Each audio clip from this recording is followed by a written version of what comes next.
Kementerian PPPA memang kalau dibilang kita ini ngurusin setengah perempuan seluruh Indonesia. Yang artinya itu 50% itu adalah perempuan. Dan sepertiganya adalah anak. Dan itu kalau dihitung 2/3. Dan dengan budget yang begitu kecil, memang sangat susah kalau kita tidak melakukan kolaborasi. Kita bicara soal Sapa 129. Kita hanya bisa sampai kepada layanan ketika korban melapor. Memang ada yang namanya dak non fisik. Nah, kami sudah telusuri. Ternyata dak non fisik itu 58% bisa dilakukan langsung penanganan kepada korban. Jadi itu layanan langsung kepada kalau korban terjadi perlu penanganan kesehatan, perlu visum dan segalanya. Jadi efektif nggak Bu? Benar. Efektif nggak dak non fisik ini? Sangat efektif, tapi permasalahan adalah kita tetap butuh kolaborasi semua karena bagaimana menyampaikan kepada para SDM-SDM yang mungkin tadi disebutkan juga, kadang-kadang SDM kita baru saja bekerja, udah dipindahkan.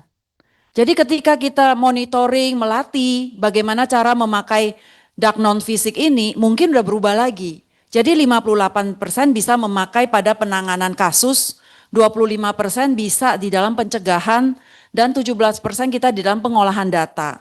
Tapi balik lagi ketika harus, karena rentan memakai itu kan ada 2 kali pembayaran. Nah, waktu angka ketika nggak keluar, mungkin karena administrasi nggak bisa atau apa. Nah, ini yang sebenarnya kita menemukan memang tahun ini kita perlu penguatan kembali di bagaimana menggunakan dak non fisik ini efektif. Nah, untuk Sapa 129 kita hanya melakukan dari sisi korban. Kita sangat-sangat butuh penegakan hukum. Tadi yang Pak Wakil Ketua mengatakan benar, banyak sekali pelaku-pelaku yang ternyata dalam lingkup terkecil, lingkup keluarga, ada juga lingkup-lingkup kepada relasi kuasa. Nah, ketika tahun lalu kita mencoba menggandeng ini sampai ke jaksa, ke hakim, ikut memonitor, kita juga nggak punya tangan. Kita hanya punya tangan sampai status di penanganan korban. Tetapi efek jera, penegakan hukum, itu sangat diperlukan polisi, jaksa, hakim mempunyai perspektif yang sama untuk mengerti, balik lagi, bagaimana kita mainstreamingkan undang-undang TPKS digunakan sebagai landasan hukum, bukan KUHP. Nah, ketika kita bersowan ke Mahkamah Agung, ternyata dapat jawabannya begini, Mahkamah Agung tidak bisa kalau dakwaannya tidak mengacu kepada undang-undang TPKS, mereka tidak bisa memilih itu sebagai bahan untuk menentukan penetapan hukumnya. Akhirnya balik lagi harus jaksa dan juga polisi yang diberi perspektif penguatan undang-undang TPKS. Dan undang-undang TPKS ini kita sedang turun ke Permen untuk coba melakukan revisi di dalam modul-modul penguatan. Ada kemajuan yang sudah dilakukan karena dari tahun 2024 polisi Kapolri sudah membuat sebuah direktorat. Jadi Direktorat Polri punya direktorat khusus untuk penanganan terhadap perempuan dan anak dan juga perdagangan orang. Dan kemarin baru di launching bersama Ibu Menteri, jadi bodinya Direktorat Polisi itu yang pusat, mereka juga perlu dana untuk menganggarkan untuk penguatan Direktorat Poldanya. Jadi tahun ini Direktorat Polda sudah membentuk Direktorat Polri itu menurunkan 11 Direktorat Serse Polda di 11 kabupaten yang memang banyak terdampak perdagangan orang dan kasus-kasus yang tinggi. Nah, dan juga 22 Kapolres, di mana afirmatif Pak Polisi, Pak Kapolri sudah mengafirmatif bahwa direkturnya itu perempuan. Makanya kemarin itu banyak sekali para polwan kita berkumpul bersama. Tapi balik lagi, sekarang kita punya kombinasi, artinya Direktorat Polda akan dibentuk tahun ini yang akan melekat kepada UPTD. Balik lagi ini yang perlu penguatan. Penguatan apa? Perspektif memakai undang-undang TPKS ini. Nah, balik lagi bagaimana kita memberikan penguatan itu pasti memerlukan dana juga untuk pelatihan, untuk bagaimana penguatan dan tahun ini kita berprinsip kita bukan hanya melakukan ini cuman pemberian materi, mengajar, selesai. Tapi kita pengen dalam 1 tahun ini di dalam step-stepnya apa yang sudah diberikan, apa yang hasil dilakukan, apa monefnya, akhir tahunnya evaluasi. Sehingga ini semacam program sekolah penguatan kepada para penegak hukum, para tentu SDM-SDM kita yang ada di UPTD, supaya mereka punya perspektif ini. Tapi ujungnya yang paling penting adalah kami juga sudah berkolaborasi dengan KUM dan juga desa. Bagaimana dana desa itu juga harus menaruh mainstreaming perspektif untuk perempuan dan anak. Nah ini juga yang kita lakukan bagaimana dengan budget yang sedikit kita mencoba memainstreamingkan ini ke antara KL. Bahwa perspektif perempuan itu bukan hanya kerjaan Kementerian PPA saja. Kalau semua kementerian mempunyai perspektif perlindungan inklusif, kita nggak ngomong perempuan deh. Kadang-kadang kalau ngomong perempuan agak sensitif. Karena kalau di daerah kota perempuannya semua banyak ngomongnya. Pimpinan, izin pimpinan. Monggo. Izin pimpinan. Ya, Pak. Mohon maaf sekali pimpinan. Ini dari penjelasan Ibu Wamen, kok saya melihat ini seperti keluar dari koridor. Itu gimana ya menjelaskannya ini? Saya nggak ngerti apa kita ini paham apa enggak sebenarnya rapat ini. Yang dijelaskan oleh Ibu Wamen tadi itu sama juga dilakukan oleh Komnas Perempuan. Coba kita pahami sama-sama dulu deh. Definisi pemberdayaan perempuan ini apa sebenarnya? Pemberdayaan perempuan ini apa sebenarnya Bu Menteri? Mohon maaf dengan segala hormat, saya orang baru juga. Tapi bahasa Indonesia kita masih paham gitu loh. Dari tadi ini kita bicara perlindungan hukum, pendampingan hukum, advokat. Ini sebenarnya maka saya bilang ini Polres atau apa? Lo apa bedanya dengan Komnas Perempuan? Sama juga penegakan hak asasi manusia, penegakan hukum dan lain sebagainya. Yang saya tangkap ini pimpinan izin, yang namanya pemberdayaan perempuan ini kalau ada kelompok perempuan mau dia janda, mau lansia atau kelompok ibu-ibu rumah tangga yang kemudian pengen berusaha, kekurangan modal, tentu tidak Kemen P3A yang memberikan modal, tapi paling tidak ada koordinasi antar lembaga. Bahwa misalnya ke BUMN misalnya atau perbankan, itu langsung dilakukan oleh Kemen P3A. Di dapil kami Pak Menteri, Kemen P3A selalu menjadi pertanyaan Bu Wamen, mohon maaf. Bu Menteri bukan Pak Menteri. Iya. Selalu menjadi pertanyaan. Betul. Bu Wamen, Mohon maaf. Tahan dulu. Sebentar. Oleh Kementerian P3A. Ini tidak ada unsur, mohon maaf, tidak ada apa? Betul. Urusan batin tidak ada. Ya. Ini menjadi pertanyaan. Dari tadi yang kita dengar ini Pak Pimpinan, soal kekerasan seksual, kekerasan rumah tangga. Loh, gimana ini? Ini jauh dari pemberdayaan, ini jadi kayak Belum selesai kayak Pak. badan gitu loh. Belum selesai, kasih saya 5 menit.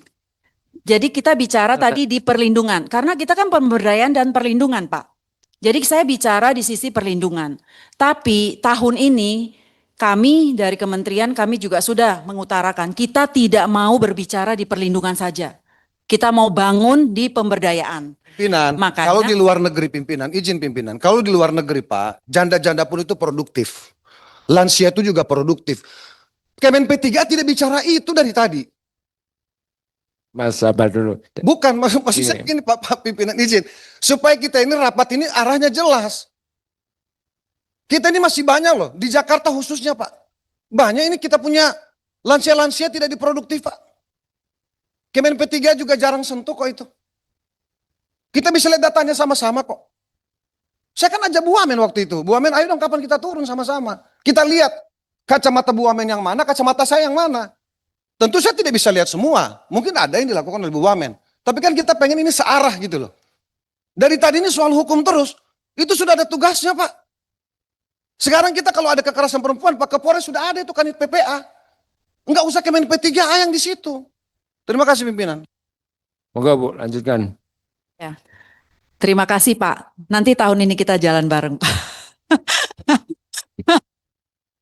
Kasih kita kesempatan Pak. Kan kita juga baru Pak. Ibu Menteri dan Ibu Wamen ini masih baru Pak. Jadi kita masih perlu loading, kita masih perlu belajar bareng. Tapi kami mengapresiasi banget karena kami disupport sama Komisi 8. Kami senang sebenarnya. Izin. Tadi yang Ibu mau sampaikan tadi lanjutkan dulu. Ya, yang kedua, makanya belum selesai Pak. Oh, lanjutkan dulu itu, baru nanti yang lain. Yang kedua, kalau untuk PNM kita sebenarnya membantu. Jadi kita dibantu sama PNM ya, Bu Menteri. Jadi BUMN banyak membantu kita untuk personal. Tapi balik lagi, nah ketika kita datang ke lapangan, yang kita tahu tingkat partisipasi angkatan kerja perempuan. Nah banyak sekali sekarang perempuan ini bukan cuman jadi tulang rusuk, banyak jadi tulang punggung. Nah balik lagi ini yang kita gali. Ternyata pendataan yang ada, apakah pendataan ini sesuai? Bahwa di daerah-daerah desa-desa tertentu banyak loh sekali perempuan itu sekarang bukan ibu rumah tangga lagi, tapi status mereka ibu rumah tangga. Makanya pendataan ini yang sebenarnya Ibu Menteri juga sudah bersowan kepada BPS dan bagaimana raker kita ini ingin mendorong bagaimana program, bukan kita bicara teknis. Apa yang dijelaskan oleh Ibu Wamen itu terlalu teknis. Harapan kita bagaimana kita dalam raker ini membahas program kerja kementerian dan mendorong anggaran. betul Pak, makanya harus kita selesai bukan lagi menjadi advokat di sini. kan Pak. Ya kan? Iya. Saya kira itu pimpinan, saya kira sudah semua jawaban pasti akan sama karena menyangkut persoalan keluhan. Yang poin paling penting tadi, bagaimana nanti Kemen PPA memberikan program non fisik itu dirilis ke kami, Ya. sesuai dengan dapil masing-masing. Ya. Gitu. Yang Berapa? kedua, kita punya kesepakatan Komisi 8 karena Kemen PPA ini bagian daripada indikator kuat untuk mendukung sumber daya manusia Indonesia, perempuan dan anak. Kita dorong sama-sama peningkatan anggaran. Begitu juga Komisi KPAI. Kita dorong sama-sama. Itu sepakat yang harus kita lakukan pada sore hari ini. Kalau kita mau melihat Indonesia mempunyai sumber daya manusia unggul ke depan. Saya kira itu, Ibu Wamen masih cantik. Saya juga ingin Coy. undang Ibu Wamen ke dapil saya. Tapi Terima saya kasih. takut karena mantan Ibu Wamen DPP saya.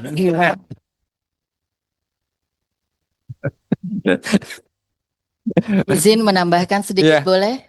Moga. Pimpinan sidang? Ya. Moga Bu. Iya, Silakan. Eh, 1 menit Bu. iya, 2 menit Pak. Ya. 2 Jadi menit lah. kami menyambut baik semangat dari Komisi 8 untuk lebih berkolaborasi dengan kami. Jadi untuk DAK non fisik ini sudah kami lampirkan di laporan kami. Ada 305 ya kabupaten provinsi yang sudah mendapatkan. Bila ada dapil ibu bapak sekalian yang belum masuk di sini, kami mohon didorong di daerah tersebut agar bisa UPTD yang belum terbentuk bisa didorong untuk dibentuk. Kemudian yang kedua, pada saat penyerahan DAK non fisik kita bisa turun bersama-sama untuk iya. bisa melakukan evaluasi. Terima kasih sekali atas support dan komitmen yang luar biasa.